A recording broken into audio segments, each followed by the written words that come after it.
লক্ষ্য ছিল আগামী বছর অর্থাৎ 2021 থেকেই বদলে যাওয়া নতুন কারিকুলাম চালু করার, কিন্তু করোনার কারণে সেটা বাস্তবায়ন করা সম্ভব হচ্ছে না। নতুন কারিকুলাম চালু হবে আগামী 2022 সাল থেকে। তবে 2021 সালে নতুন কারিকুলাম চালু না হলেও বদলে যাচ্ছে গতানুগতিক শিক্ষা কার্যক্রম। করোনার কারণে বর্তমানে শ্রেণীকক্ষে পাঠদান করানো সম্ভব হচ্ছে না। শিক্ষা প্রতিষ্ঠানের চলমান ছুটি আরেক দফা বাড়িয়ে আগামী 16 জানুয়ারি পর্যন্ত নির্ধারণ করা হয়েছে। ধারণা করা হচ্ছে ওই ছুটি আরও বাড়তে পারে।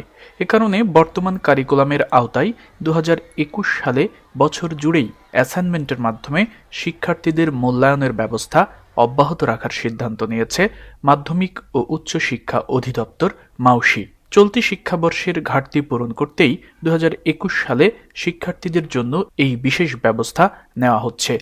মাউশি সূত্রে এসব তথ্য জানা গেছে।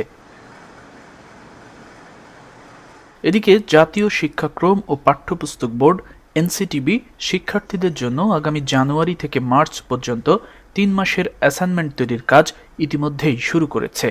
অন্যদিকে মাউশি এখন থেকেই প্রস্তুতি নিয়েছে বছর জুড়েই অ্যাসাইনমেন্টের মাধ্যমে শিক্ষার্থী মূল্যায়ন করার। করোনার প্রভাব কেটে গেলেও অব্যাহত থাকবে অ্যাসাইনমেন্ট ব্যবস্থা। একই সঙ্গে 2020 সালের ঘাটতি পূরণেও ব্যবস্থা নেওয়া হবে 2021 শিক্ষাবর্ষে। এজন্য 2021 সালে নতুন বইয়ের সঙ্গে শ্রেণীকক্ষে নিয়ে আসতে হবে আগের শ্রেণীর পুরনো বই, কেননা নতুন ক্লাসের সিলেবাসে পুরনো বইয়ের কিছু অংশ যুক্ত থাকবে। তাই আগের শ্রেণীর বই নষ্ট না করে ফেলতে ইতিমধ্যেই শিক্ষার্থীদের নির্দেশ দিয়েছে মাউশি। এছাড়া 2021 শিক্ষাবর্ষে অ্যাসাইনমেন্ট ব্যবস্থা ছাড়াও অনলাইনে পাঠদান এবং ভিডিও রেকর্ড করে পাঠদান চলমান থাকবে। করোনা পরিস্থিতি না থাকলেও অনলাইন শিক্ষা কার্যক্রম পরিচালিত হবে সারা বছর জুড়েই। এ বিষয়ে মাধ্যমিক ও উচ্চ শিক্ষা অধিদপ্তরের মহাপরিচালক অধ্যাপক ডক্টর সৈয়দ গোলাম ফারুক গণমাধ্যমকে জানিয়েছেন, ফরমেটিভ অ্যাসেসমেন্ট আমরা দীর্ঘদিন থেকেই চালু করার চেষ্টা করছি, কিন্তু পারিনি। কোভিড-19 পরিস্থিতির কারণে ফরমেটিভ অ্যাসাইনমেন্ট নভেম্বর থেকে চালু করা হলো। সেটা খুবই কার্যকর হয়েছে শিক্ষার্থীদের জন্য। শিক্ষার্থীরা এটিকে ভালোভাবে নিয়েছে।